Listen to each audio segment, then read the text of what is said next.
Blast me to the Ramesses system. It's time for the finale of the Mad Merlins Warhammer 40,000 Imperium Journey. Issue 90. Full coverage. Hello everyone, and indeed welcome to the final issue and video for the Imperium magazine collection. So yeah, we've reached the ending point at long last. It seems only yesterday we had started this collection off, but here we are with issue 90. We've gone a full 90 weeks of building, painting, collecting, and of course playing our way through this magazine series. And I want to take this opportunity to thank you all for enjoying it with me. I hope you've learnt as much throughout this series as I have, and have had as much fun watching it as I have had making it. There's of course one last thing to do with the magazine series, and that is of course play important games through the campaign system, but that will sadly have to wait. I've got other more important projects that need to take priority currently. So let's get into our final issue. We have, of course, the beautiful Illuminor Szeras model here. And we have the issue itself, of course. So we have Illuminor Szeras arrives, detailed build and paint guide, and we got a really good paint guide in this issue. I must admit, probably one of my favourite paint guides in the collection so far. And we have our concluding battle for the campaign. So, we've got a lot to get into, and before we do, don't forget to, of course, like the video if you have been enjoying the content, and if you have, please do consider subscribing if you haven't already done so, as it's the only way you can keep up to date with all the mad content that will be coming in the very near future. If you'd like to support the channel, there is of course links in the description down below, including all my social medias where I'll be posting more and more hobby updates. And there's also the Mad Merlins Patreon, where there is now a dedicated tier for Partworks subscribers. Yeah, that's it. So let's get into issue 90. First off, we'll take a look at that beautiful frame for the model. Then we'll go through the magazine, and I even have a special look at how I'm going to be painting this particular model. Here we have our frame for Illuminor Szeras. We also get a 90mm round base, so yeah, same size as the Dreadnought, so this guy is going to be pretty big. And here we have the frame. As I said, it is chock full. I'm surprised they've even managed to get everything onto just a single frame, because there is so much detail on this guy. It is incredible. So we've got a poor Imperial Navy pilot here, who is getting his brains and skin absorbed into the esoteric devices of Illuminor Szeras. We have his main spinal column here and his head. Got some nice little base detailing as well. We've got some ruined masonry, some pipe. I've forgotten the word of the name of the thing. Brain is not working today, apparently. Girder, there we go. I'm going to get it eventually. Yeah, got the nice base detail where our pilot's crawling along and where a lot of his legs are on. He has a lot of legs. He has all the legs and all the arms you could ever want on a guy. He's got an impressive looking Eldritch Lance here for his weapon of choice. Got his two halves of his torso, looking pretty cool. He's got a nice ornate headdress befitting the character of his stature. Loads of smaller arms where he's probing and examining his poor victims there. And yeah, just lots and lots of extra little detail bits to add to this guy to make him one of the best models, I think, in the Necron range. A lot of people say that goes to the Silent King, but I think he has a little too much going on, whereas this guy looks just perfect. Yeah, definitely my model of choice for the Necron range. So, before we get into the magazine then, I want to give you a special look at an old issue of White Dwarf here. So, this is issue 389 from May 2012, so 11 plus years ago, and this was when the Necrons last got a good boost to their range before the 9th edition stuff. And as we flick through the pages, we will see there's a Triarch Stalker, the Tomb Blades, Canoptek Wraiths, Spider, updated packs for particular characters, and units even. And here we have the characters. So we have my two favourite characters, because it's from my favourite Tomb World, Nemezor Zandrak here, and Vargard Oberon. But we also have here the classic Illuminor Szeras model. So we'll zoom in there. He looks really cool. He's probing a Drukhari head there. And yeah, he does look pretty cool, but he has definitely improved over the years. So this is exactly how I'm going to be painting mine. So predominantly his body will be silver with the dark green of the Saltec on his limbs. And his staff will be this rather nice blazing reddy orange colour. So yeah, definitely going to be a lot different to what he will look like in the paint guide, as we'll get to. But yeah, he's definitely grown up a lot from his humble origins. So can't wait to get round to building and painting him. So this is from his time before he dedicated his sole existence to working for the Silent King. He was pretty much an emissary and worked for no particular Tomb World. So you could include him in your army regardless of which Tomb World you dedicated your force to.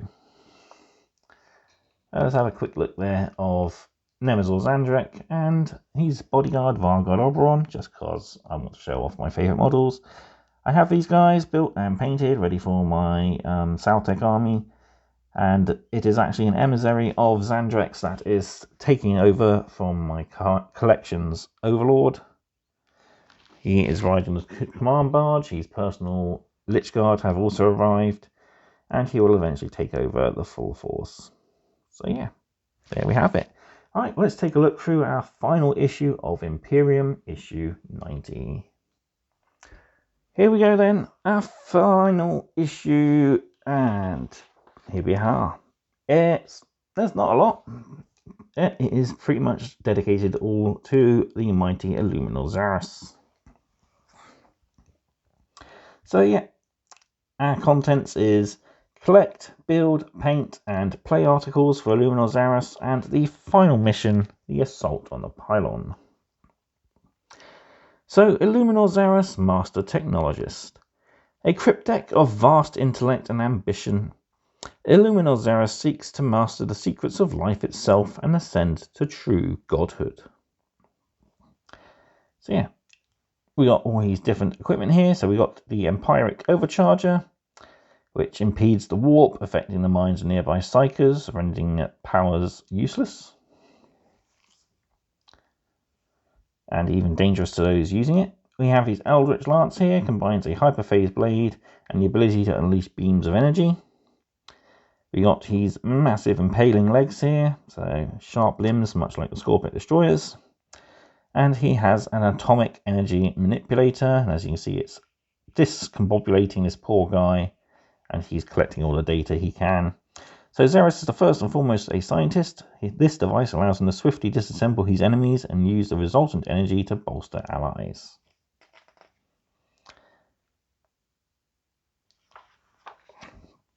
So yeah, we have a particular battle record for him, and he is there to experiment and upgrade.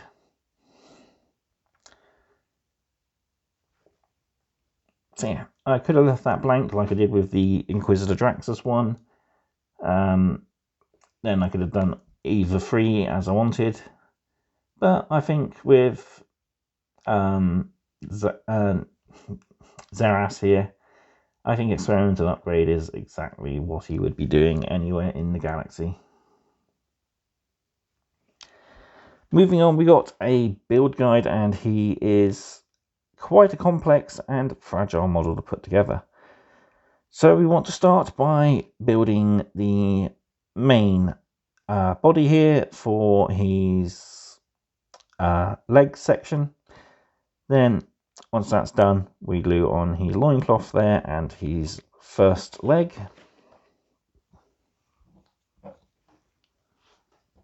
Shuffle this way a bit.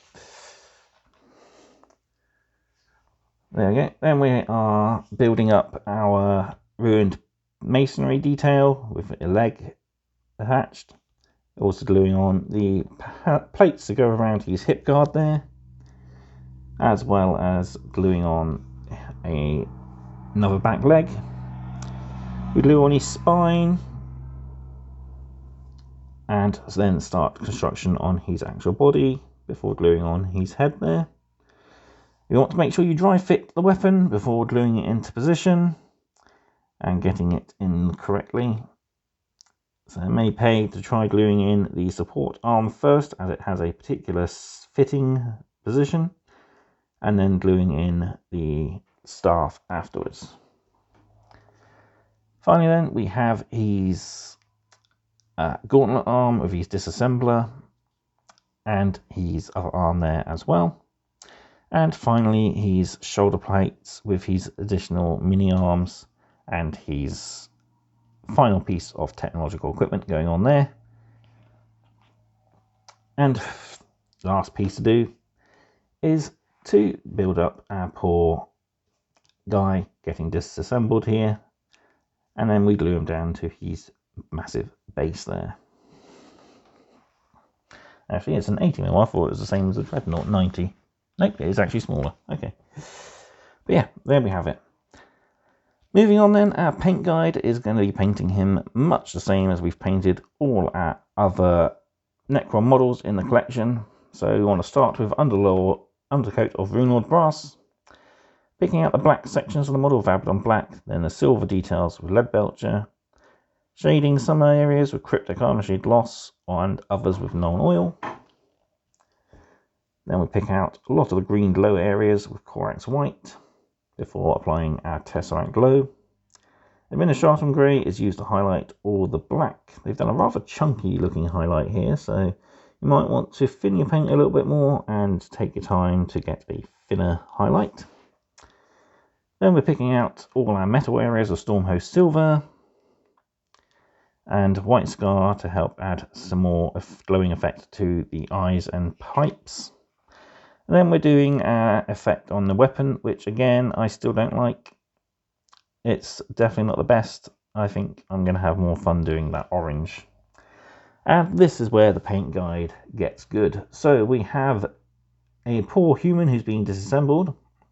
And in order to do so, we're going to have to mix up a few paints to make some rather cool, gruesome colours. So we want to start by basing all of the disassembling flesh with pink, Screamer Pink, and then Pink Horror halfway up from the body. Then we want to make a mix of 50-50 Pallid Witch Flesh and Pink Horror, and apply that to the lower quarter before we glaze the top part with Known Oil, and then the lower half with Reichenham Flesh Shade meeting up in the middle. Pink Horror is used to highlight the top parts of the goo, while Pallid Witch Flesh is used to highlight the bottom parts. We also want to paint Corax White over the human's flesh before applying a Reichenham Flesh Shade there.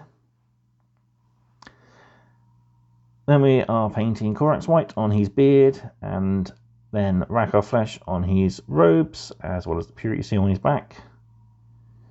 And we got a little bit of Mephiston Red here on some of his other details on his robe.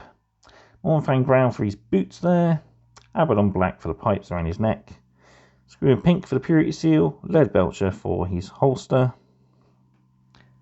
and then some pink horror adding to his exposed bones there.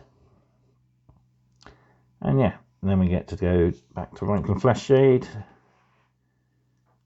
Agrax Earth Shade for the cloth areas. Known oil on his beard and the purity seals, as well as the red and the boots.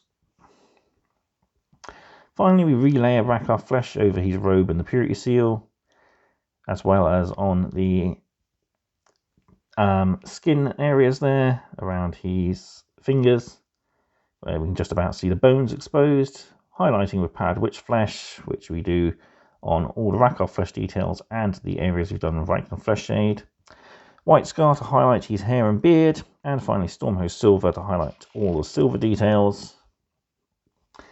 Pink Horror for the purity seal, Wild Rider Red for his red sleeves, and Mechanical Sand Grey on the black piping, and then Balor Brown for the highlighting on all leather details.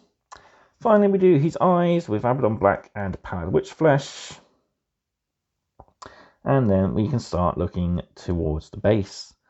So I'm going to probably apply texture paste first so that it helps blend all into the same colour. We want to paint the dirt with Mechanica Stone Grey, metal parts on the dirt with Lead Belcher, the stonework with Corax White, any skulls with Rakar Flesh. Applying non-oil to the metal, Agrax Earthshade to the stonework, Cryptic Armorshade Lost to our scarabs, highlighting with Stormhost Silver and Pallid Witch Flesh before a little bit of Tesseract Glow to the back of the scarabs. Then we want to do our usual texture wash and dry brush on the base. And there we have our finished gallery, and he is a rather impressive looking model. But like I said, I'm going to be doing Szeras part at least a different colour scheme to this one, just so it blends in with the rest of my collection. But it does have a really nice effect either way, and does look pretty cool in the end. So we got his rules. He's pretty good. He's a nice support character and also pretty boss level as well. So here is 8 power as a move of 8. Weapon skill and ballistic skill of 3+, strength and toughness of 6, 7 wounds, 4 attacks, leadership 10 and a 3+ save. He has an Eldritch Lance and Impaling Legs. So his lance can shoot for 36 inches at assault D3, strength 8, -4 D6 damage. And in melee, it's strength for user, -4 AP and 2 damage. And his Impaling Legs are again strength of user, -2 AP, 1 damage. And each time you fight, you make 2 extra attacks with this particular weapon. So he gets 4 attacks then with his Eldritch Lance and 2 extra attacks with his legs. So he has Living Metal and Command Protocols, as all Necrons have. He also has the Rites of Reanimation, very similar to our Technomancer, as he is pretty much a Technomancer. He also has the Empiric Overcharger, so while an enemy Psyker within 12 inches of this model, each time a test is taken for that unit, it suffers Perils of Warp on any dice roll that includes a double, not just double 1 or double 6. He also has his Atomic Energy Manipulator in the fight phase. If this model destroys one or more enemy units, then at the end of that phase, you can use this ability, and as if it were the end of your movement phase. So he gets to use his Mechanical Augmentation ability twice if you manage to destroy something. So at the end of your movement phase, you can select a friendly Necron core unit within 6 inches and roll D3 and consult the table. So on a result of a 1, you add 1 to the strength characteristics of models in that unit. On a 2, until the end of the battle, add 1 to the toughness, and until the end of the battle, improve the ballistic skill characteristic of models by 1. So pretty cool there, really buffing. So yeah, a permanent buff to your Necron core units, and we have quite a few in the collection, which is pretty cool. Each unit can only be selected for this ability once per battle. And then he has the Illuminor. This model can use its rights of ability and reanimation ability 1 additional time per turn. So you can heal multiple units at least in the same turn. So we've got tutorials then covering his Empiric Overcharger and his Mechanical Augmentation and the Atomic Energy Manipulator itself. Right then, we have our final battle, which sees the Imperium force converge on Kalma's skull yet again to assault the Necron pylon, which Szeras has recently erected. So it's a 85 power for Necrons and 100 power for the Imperium. So it's a very funny power setup. But the Imperium will need those extra points because the Necrons have an added bonus for the pylon. So we have our battlefield here, all 4 mats. 6 objective markers set out in a square with 2 sort of in the central area there. So in this rule, a Necron player is the defender with a rating of 85. As the game progresses, the pylon edges closer to completion and the attacker's army suffers the following effects. So for battle round 1, they are -1 leadership. Battle round 2, they are -1 leadership and move. Round 3, they are -1 to advance and charge rolls in addition to the previous 2.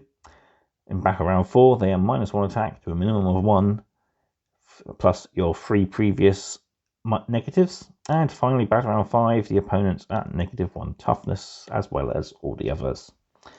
Primary objective then is capture and control, so 10 points for each of these conditions we meet. Can't be scored in the first round, and we get to choose our secondary objectives as normal. And on the back cover, we have a rather nice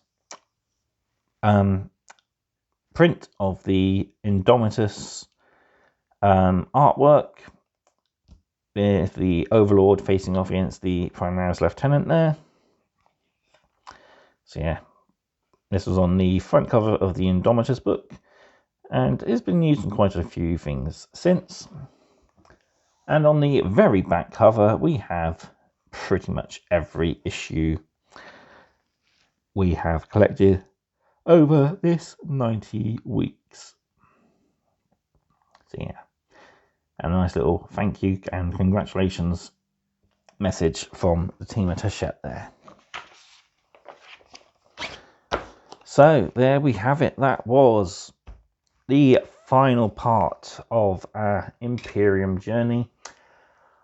Let me know what you thought in the comment section down below. Have you enjoyed the collection yourself? Let me know your favourite model throughout the collection. I really did enjoy painting Guilliman, but as for favourite model, I don't know if I can choose just the one. Probably the Redemptor Dreadnought. I love the Dreadnoughts, big chunky things with guns and fists. They're awesome. But yeah, it'll be interesting to see what the future for Partworks is going to be. So we are pretty much guaranteed a third 40k Partwork at this rate. 10th edition has of course kicked off and there is a lot of new models coming out for the 2 factions, Space Marines and Tyranids, which are the key focus point for 10th, so we'll definitely see more of that towards later. I will be doing a special Merlin Mumbles where I'm going to talk about my thoughts for the future of the Partworks system. And yeah, I'll give you my final thoughts in that same video about the entire collection once I've built and painted everything, hopefully. So stay tuned for that. It will be a couple of months yet, I think, because it's going to take a while to paint these models. Although I have got a good head start having done the Paragon Warsuits and the Dreadnought. I just have the character models to do now. But yeah, all that's left to do then is to say thank you again for coming along this journey with me. I hope you've all enjoyed it. I know I have, and I will definitely see you again for more videos. So thank you again all for watching, and goodbye.